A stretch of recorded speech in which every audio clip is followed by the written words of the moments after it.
안녕하세요. 오늘은 9월 7일 새로운 한 주를 시작하는 월요일 아침입니다. 오늘 하나님의 나눌 말씀은 창세기 41장 17절부터 36절까지의 말씀으로 주님의 통치를 인정하는 삶, 그러한 주제를 가지고 여러분과 함께 하나님의 말씀을 나누도록 하겠습니다. 요셉이 감옥 생활을 계속할 때 하나님의 역사와 하나님의 섭리는 계속해서 이루어지고 있었습니다. 하루는 이 애굽의 왕이었던 바로가 꿈을 꾸게 되는데, 그가 나일강가에서 살찌고 아름다운 7 암소가 풀을 뜯어먹고 있다가 그 뒤에 나온 비루하고 마른 7 암소에게 잡아먹히는 장면의 꿈을 꾸게 됩니다. 그리고 시간이 지나 또다시 꿈을 꾸는데 무성하고 충실한 7 이삭이 나와서 있다가 다시 또 마른 이삭이 그 7 이삭을 삼키는 그러한 장면이 나옵니다. 그런데 이 궁금한 꿈을 아무도 해석해주는 점술가나 그런 신하들이 없었습니다. 바로의 마음속에는 점점 이 꿈에 대해서 고민도 되고 걱정도 됐죠. 이것이 도대체 무슨 뜻일까? 이 꿈을 꾼 이유가 무엇일까? 그때 요셉의 꿈 해몽을 통하여 자신의 자리를 복권했던 술 맡은 간원장, 쉽게 말하면 애굽의 장관이겠죠. 그 장관이 자기가 감옥에서 만났던 요셉을 이 바로왕에게 소개를 하게 됩니다.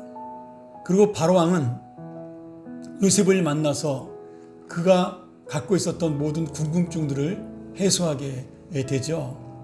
참 놀라운 건 이 요셉이 바로의 꿈을 해석하면서 이제 7년 동안의 풍년이 있고 또 그 뒤에 7년 동안의 흉년이 있는데, 그 꿈을 해석하는 것으로 끝나지 아니하고 그 7년 풍년과 7년 흉년에 대한 국가적인 재앙들, 이런 모든 문제들을 해결할 수 있는 지혜로운 사람을 찾아서 신하로 임명하여 이 일을 해결하라고 왕에게 조언까지 하게 됩니다.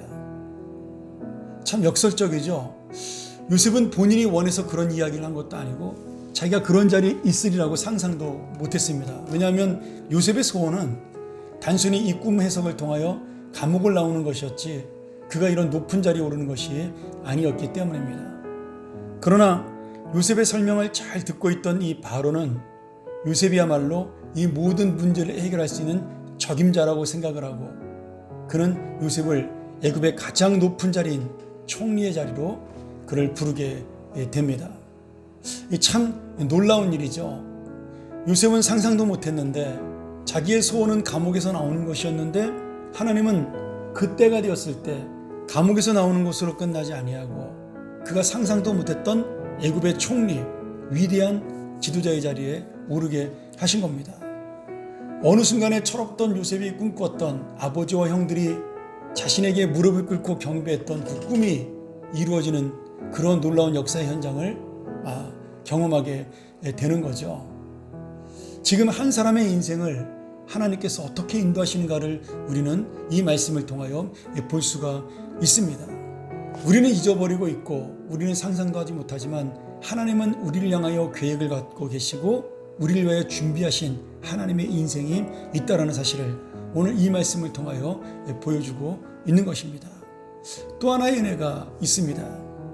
지금 바로에게 주신 꿈을 통해서 애굽의 그 모든 인생들, 다시 말하면 7년의 풍년과 7년의 흉년을 통해 애굽이 번영을 누리기도 하고 또 기근을 만나서 어려움을 당하기도 합니다.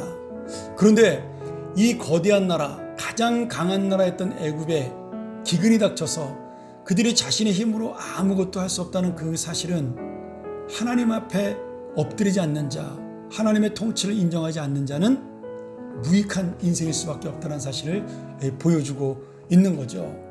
결국 이 세상의 통치자는 눈으로 볼 때는 강대국 애굽처럼 보이고 바로왕처럼 보였지만 결국 이 땅을 다스리는 자, 이 땅에 하나님의 통치를 펼치는 자는 오직 주님밖에 없으며 또 이 땅을 함께 다스릴 자는 믿음으로 사는 요셉이라는 사실을 분명하게 애굽과 바로왕에게 보여주고 있는 것입니다.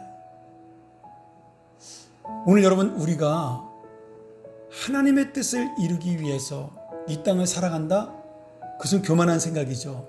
그런데 내가 하나님의 뜻을 인정하는 그 순간에, 그리고 하나님이 나를 인도하신다는 사실을 믿음으로 믿는 순간에 나를 통하여 하나님의 뜻은 저절로 이루어져 가는 것입니다. 한 가지만 더 말씀드리고 마치도록 하죠. 오늘 요셉은 총리가 되었습니다. 이번 주간 내내 우리가 함께 나누겠지만 자신이 높은 자리에 올라간 것이 목적이 아니라 하나님께서는 이 요셉의 자리를 통하여, 요셉의 지혜를 통하여, 요셉의 능력을 통하여 이 고대 근동, 다시 말하면 중동 지역을 풍년과 흉년에서 다스리시고 또 흉년 속에 어려움 당하는 모든 사람을 구원할 사명자로 세우신 것입니다. 요셉이 총리가 된 것이 중요한 것이 아니라 바로 이러한 하나님의 일을 이루는 사람으로 하나님이 준비하고 그를 훈련시키고 그리고 이렇게 세웠다라는 것이 중요한 것이죠. 오늘 여러분, 우리에게 주어진 사명이 있습니다. 내가 어떤 일을 인하여 어떤 과정을 통하여 이 자리에 왔던 그것은 바로 하나님의 섭리요 하나님의 뜻이죠. 그리고 하나님의 역사를 이루는 귀한 우리 인생의 섭리라고 믿습니다. 오늘 우리도 하루하루를 살아가면서 바로 요셉처럼 이런 놀라운 하나님의 뜻을 이루는 사람 되기를 소원합니다. 그리고 함께하여 도우시는 하나님의 그 인자하심과 자비하심 속에 성실하고 진실하게 살았던 요셉이 결국은 이처럼 하나님 앞에 사명자로 서게 된 것을 기억하면서 우리가 오늘 감옥과 같은 인생 속에 있으나 언젠가 우리를 찾아올 이 하나님의 뜻과 때를 놓치지 아니하고 믿음으로 살아가는 우리의 귀한 삶이 되기를 이 아침에 다시 한번 여러분 앞에 축원하며 함께 이 말씀 의지하며 우리 기도하겠습니다. 하나님 아버지, 감사합니다. 우리가 월요일 아침을 시작하며 거룩한 주일에 받았던 은혜를 놓치지 않도록 인도하여 주시옵소서. 우리의 오름과 우리의 주장으로 하나님의 뜻이 이루어진 것이 아니라 예수 그리스도처럼 자신을 희생하고 헌신함으로 이 땅에 하나님 나라가 이루어진 것을 기억하며 오늘 우리가 다시 한번 우리 어렵고 힘든 인생 속에도 요셉처럼 낙심하지 아니하고 하나님의 뜻과 때를 기다리는 하루가 되게 하여 주시옵소서. 한 마음이 되게 하여 주시옵소서. 그리고 바로 이 믿음이, 하나님의 섭리를 인정하는 이 믿음이 이 나라와 이 민족, 사랑하는 우리 교회, 우리 모든 한 사람 한 사람의 인생 속에 역사하여 주시옵소서. 예수님의 이름으로 기도하옵나이다. 아멘. 우리 오늘 다시 한번 이 말씀을 기억하며 함께 기도하며 마치길 원합니다. 오늘 애굽과 바로를 다스리신 그 하나님, 그리고 요셉과 요셉을 통하여 이 땅을 다스리시는 하나님, 그리고 오늘 그 하나님이 나의 하나님, 나의 사명자, 나의 모든 인도자 되시는 하나님이라는 사실을 깨닫고 다시 한번 나의 인생을 챙겨주시는 하나님 앞에 우리가 엎드리며 하나님, 나를 사용하여 주시옵소서. 주님의 뜻과 주님의 뜻의 때에 따라 나를 사용하여 주시옵소서. 기도하시는 우리 하루가 되기를 주의 이름으로 간절히 축원합니다.